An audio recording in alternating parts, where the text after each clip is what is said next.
Assalamualaikum warahmatullahi wabarakatuh. Bertemu lagi dengan saya Zakia Rahman di channel YouTube aku Zakia Rahman dan episode tutorial and tips 2. Kali ini saya akan menjelaskan topik mengenai bagaimana cara memperjaga pola makan diet bagi anak autistik. Jadi gini, kan seperti layaknya orang normal, anak autistik itu kan juga harus dijaga pola makan sehatnya supaya tidak mengubah sikap, perilaku, pikiran, dan perbuatan, dan termasuk juga kebiasaan yang menjadi lebih buruk. Biasanya kan orang autistik seperti kita lihat di kalian yang merasa nonton film Dancing dari bagian awal, ada penjelasan kemungkinan bahwa pengaruh makanan yang mengandung dicampur dengan unsur logam kan bisa pengaruh pada otak. Nah, logam tersebut tuh, zat logam tersebut akan bisa berpengaruh pada otak yang bisa mengakibatkan perilaku tersebut tuh lagi seperti autistik. Ya, kalian yang merasa pernah menonton Dancing the Rain kan juga seperti itu.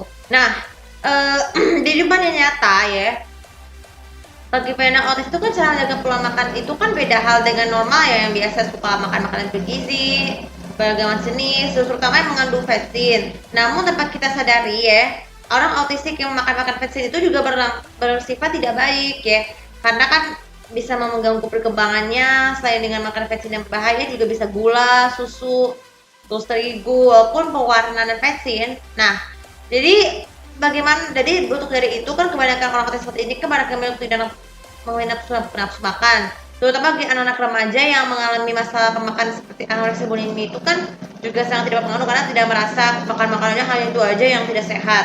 Nah dari itu ada beberapa cara untuk menjaga pola makan diet bagi anak autistik dari usia anak-anak sampai dewasa. Yang pertama, untuk bayi autistik ini biasanya kita memerlukan makanan yang menyediakan bubur yang berkualitas asalkan tidak mengandung bahan gula ya. Bubur kan memang bukan banyak gula, tapi harus dikurangkan karena gulanya harus yang paling bagus itu adalah gula batu. Jadi gula batu itu juga membantu perkembangan bayi kita tuh menjadi enak sebagai aktivitas.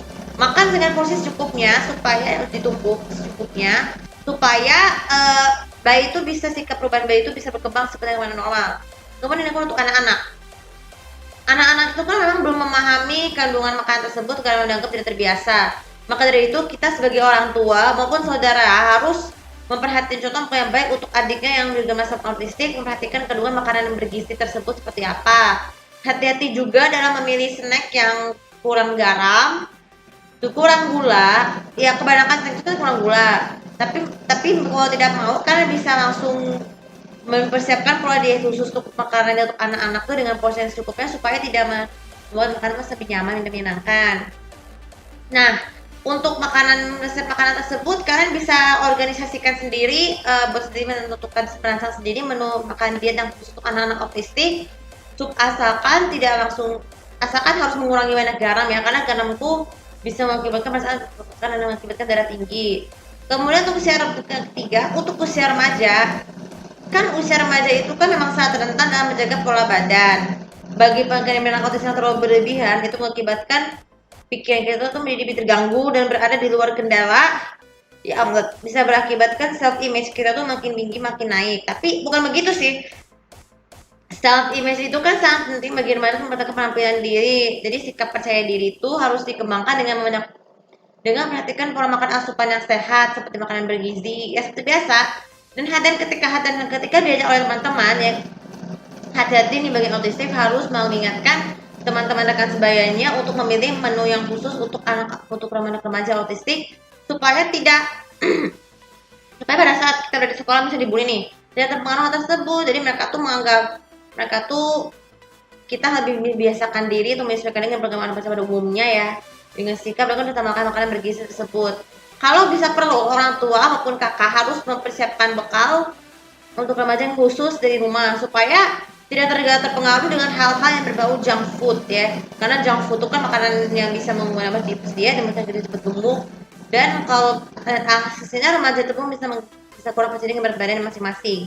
Dan yang terakhir, untuk usia dewasa, autistik dewasa ini sudah harus mulai menyesuaikan diri dengan makan makanan bebas. Bisa mendapat jadi makanan yang bebas asalkan tidak mengandung kotoran atau monovetsin guys, seperti contoh kue, lontong maupun kuah yang kurang dengan vetsin dan juga garam santan. Karena kan santan tentu kan juga membuat sikap kita bikin berubah dan bisa memicu sakit perut. Jadi atur porsi makanan sehat bagi dewasa autistik ya minimal setengah dari sendok supaya nasinya secukupnya saja supaya tidak terjadi mual dan muntah berkembung pada saat itu dan mengakibatkan kesulitan buang air besar. Nah, dari keempat cara tadi, tujuan untuk memberikan makanan protein itu sebenarnya bukan hanya sekedar tapi juga untuk menjaga berat badan kita tetap ideal, jadi tidak maksudnya terlalu kurus, terlalu gemuk, dan juga supaya supaya bisa menjaga self image kita menjadi lebih baik daripada sekarang. Oke, dan seperti orang dewasa. Oke, video kali ini juga bisa bermanfaat. Dan jangan lupa biasa follow sosial media aku, komen dan juga subscribe channel aku di sini untuk tahu bagaimana cara mengatur pola makan diet ala PNL autism untuk versi kalian. Terima kasih. Assalamualaikum warahmatullahi wabarakatuh.